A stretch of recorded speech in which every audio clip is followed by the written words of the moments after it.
Hello, hello, and welcome to the Limitless Podcast. Welcome back.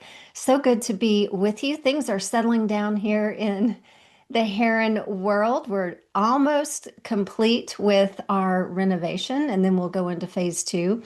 But we're starting to get really settled, which is an amazing feeling for someone who thrives on no chaos in her home, especially since I work from home. Maybe you can relate to that. I like things to be really scheduled. I like to be in a routine, and that has been a little bit out of whack lately. So I've learned a lot about myself. And part of what I have learned, I'm going to share with you a little bit on this podcast. This podcast is really about a common topic that I see in many of my clients. So I know that if I'm seeing this as a pattern in my clients, that you are experiencing the same thing as well. So I'm going to talk to you today about when your partner says he wants to do the work, but he's really not doing the work. So, this is something that we experienced many, many years ago in our marriage. So, I'm coming to you firsthand with the knowledge of what we experienced in our marriage and where we are today. So, we started this process, this healing process nine years ago. And it has really been an evolution for us. And not that our marriage is perfect. I never want you to believe that, but we do understand how to deal with our triggers. We still have some old patterns that show up from time to time, but there's a lot of grace, there's a lot of wisdom, there's a lot of healing, and a lot of just understanding each other a little bit better because we know how to communicate our emotions very, very well. This is I think a frustration for a lot of women. You're doing your work. You're healing. You're talking to your friends about it. Maybe you're going to a counselor. Maybe you're doing some subconscious reprogramming, which I hope you are doing because that is the way that will really dissolve the story that keeps playing out in the patterns in your marriage. But he says he wants to do some things, but he's actually not doing the work. And before you know it, you start feeling resentful, you start feeling more disconnected, and maybe even a little bit hopeless. And I want you to understand that I've been there. And I remember the really the exact moment when I felt like I was really carrying the entire marriage energetically. And, I really couldn't control how fast he was doing his healing work. But what changed for me, and this is what I want to share with you during the chaos of what we have been experiencing here in our home through all of the, disruption and the chaos of having many contractors in our house on a regular basis, is I came back to the realization in the last couple of weeks, life is always going to happen externally. Life is going to happen. People are going to be people. Circumstances are going to be circumstances. Situations are going to be situations. And when we try to resist what life is bringing us, we're really saying that we know better than God. And there have been times actually where I was almost like a little girl throwing a temper tantrum, like, this should be different. This shouldn't be happening. Why can't I have a schedule? And that's what I was saying in the last, couple of weeks with what was happening here with all the disruption. But I want you to recognize that when we say and we resist what's happening, even when it comes to your spouse, we're saying that we know better than life, we know better than God. And when we're trying to control the external world, i.e., people, circumstances, or situations, it causes us to suffer. So we try and control the external world, but what ends up happening is that resistance causes suffering within our internal world. And the only thing that we have control to change is our perspective. And that's by doing and continuing to do your own healing. That's the only power that you have control over. I want you to understand that as women, we are designed to lead the family through emotional energy. That's our design.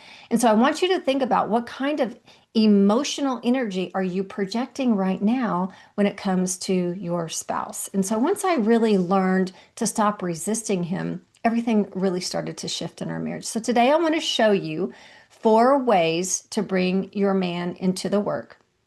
without resistance, without feeling pushy, without begging and nagging. That's something that I did over and over and over. And it was almost like, gosh, when are you going to do the work? When are you going to do the work? So let's talk about the four things that will really help you stay in your peace and your power. So when you approach your partner with the you need to fix this type energy, it really activates the old wounds in him. So I want you to recognize that because it's basically saying you're not enough as you are. And sometimes men really don't understand the healing process. They're not designed to experience their own emotions. They have been trained, they have been conditioned to stuff those down. Don't be angry, don't cry, be happy. You're a man. Be a man. Be a man.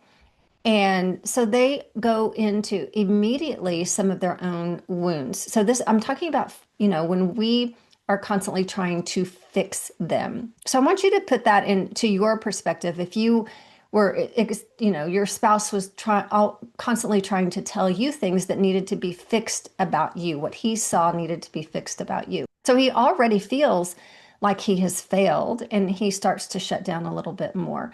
So our feminine leadership looks a little bit different. It's soft, it's invitational, and it's emotional truth without trying to control.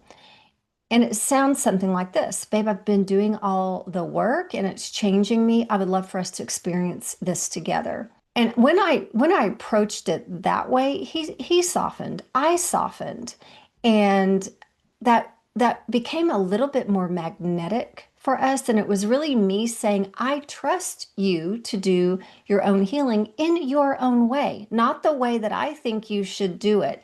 And that's really, I want you to hang on to that piece because sometimes the healing process, we believe they have to do the work like we do, and they need to do it at their own pace. And so release yourself from that expectation. Again, that's a resistance to the situation. We're expecting them to do it a certain way. And when we approach it from a softness side, we're saying that I trust you. I trust you to do the work. And that energy is magnetic to them. That is a love energy and very different than your not enough type energy. You need to fix yourself. Okay. And I want you to really grasp this concept. We are here on earth to grow and evolve beyond our limitations. So it's not fixing anything, it's releasing, it's unbecoming. Like I wrote in my book, it's unbecoming those thoughts that don't serve your highest good, unbecoming those thoughts that are really pretty. They are truly lies.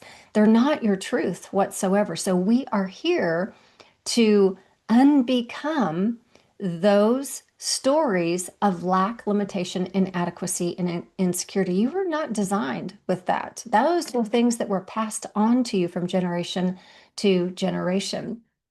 And so God doesn't make junk. That's the truth. You are here to live a glorious life, and we live life based on the beliefs that we have, true or false.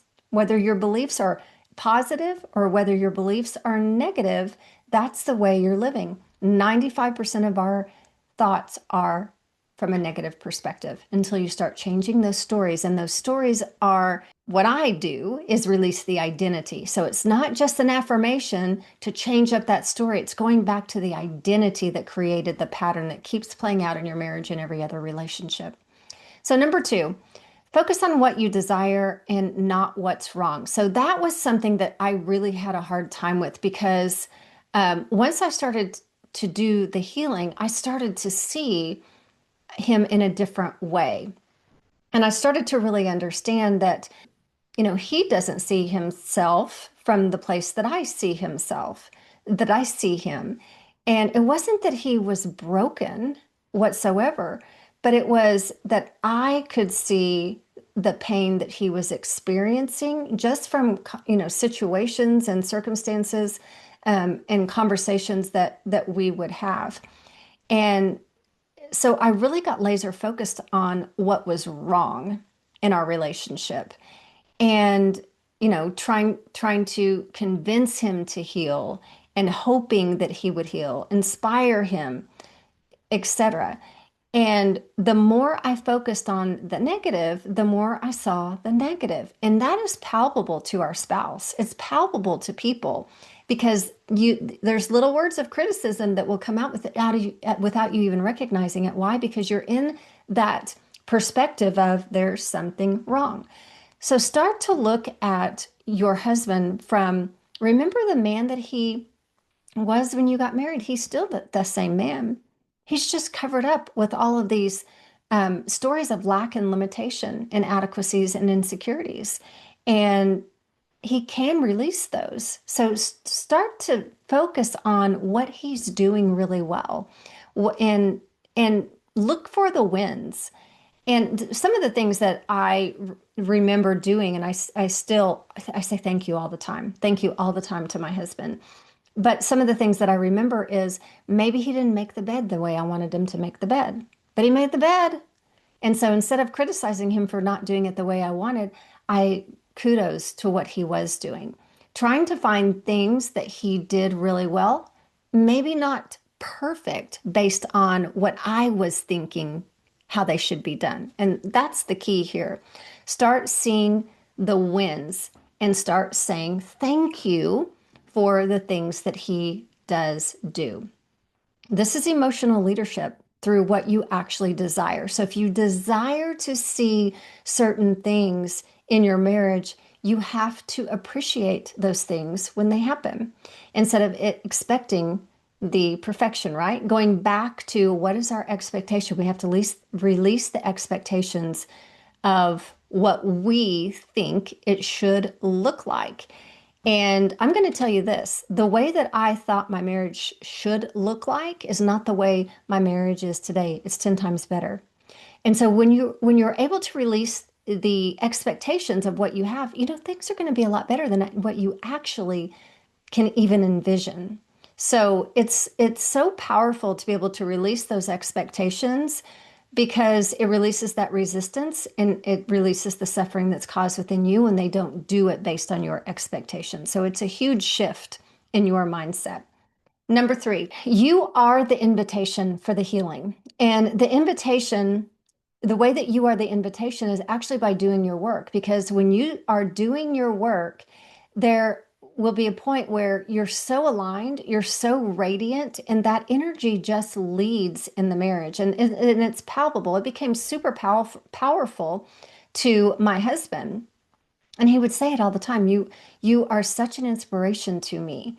And it was because my perspective changed. I wasn't so contracted. I wasn't so negative all the time. And I had a sense of peace. And that's palpable. It absolutely is palpable. He sees that peace.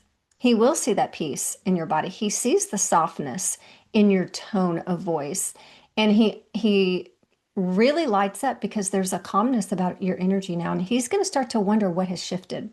And that curiosity, that invites him in more than you pointing out the things that he needs to change and constantly saying, when are you going to do the work? When are you going to go to that conference? Whatever that is. So we don't need to convince him. We just need to become the frequency that draws him closer. And the only way that we can do that is by us releasing those stories of lack, limitation, and changing the patterns that we have created in our life through the identities that of the I am nots that are playing out over and over, releasing those identities. When you embody this work, this healing work, he starts to feel it, and that changes everything. So number 4, men often hear the word do the work. And I want you to understand they do not understand what that is. As women, we are naturally introspective. Most of us, we like to look in, we like to seek answers. But when we say do the work, he immediately thinks like therapy. He immediately thinks things like I'm the problem. And for whatever reason, the word therapy or counseling doesn't go over well with men. But you can actually shift his perspective by explaining what that looks like, explaining a little bit of what you have experienced and learning how to reconnect in that way, where you both feel seen and understood. Again, that's just through some conversation.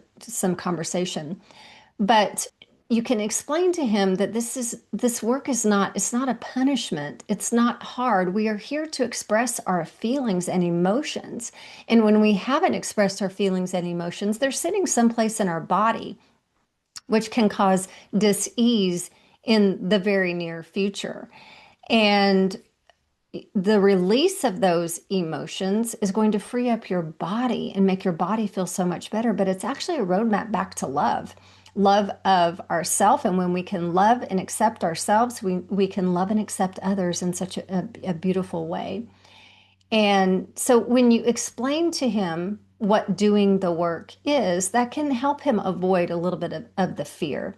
It can keep him from feeling like, okay, once again, I'm a failure because she's bringing this up again, or not being enough. And then I'm going to impress upon you, you are the emotional leader in the family. You have the power to change that energy. It is so palpable when you're able to do that. So when he says he will do the work, but he doesn't know how, don't force it, just invite it. Lead with your energy, not through pressure. And remember, the work is to stay connected to you, not trying to change the external world by resisting what is.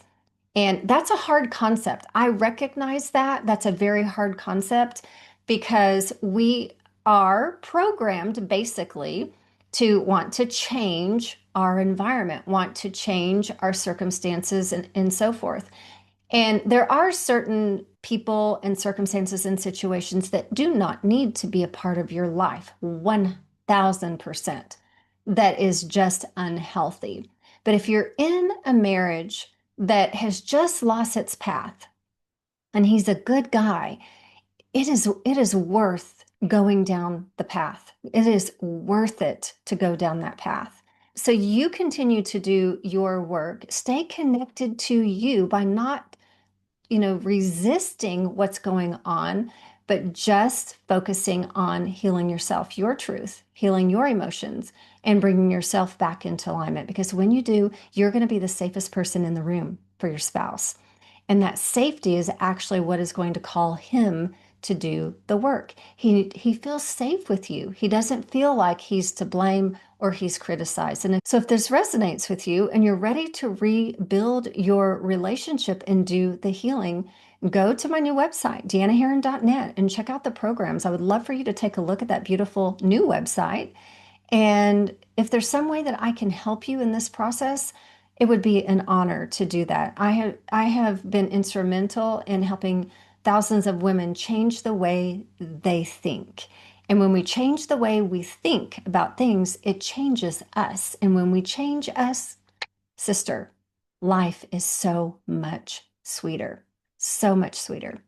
Don't forget, I love you. I believe in you. There's hope no matter what your situation is.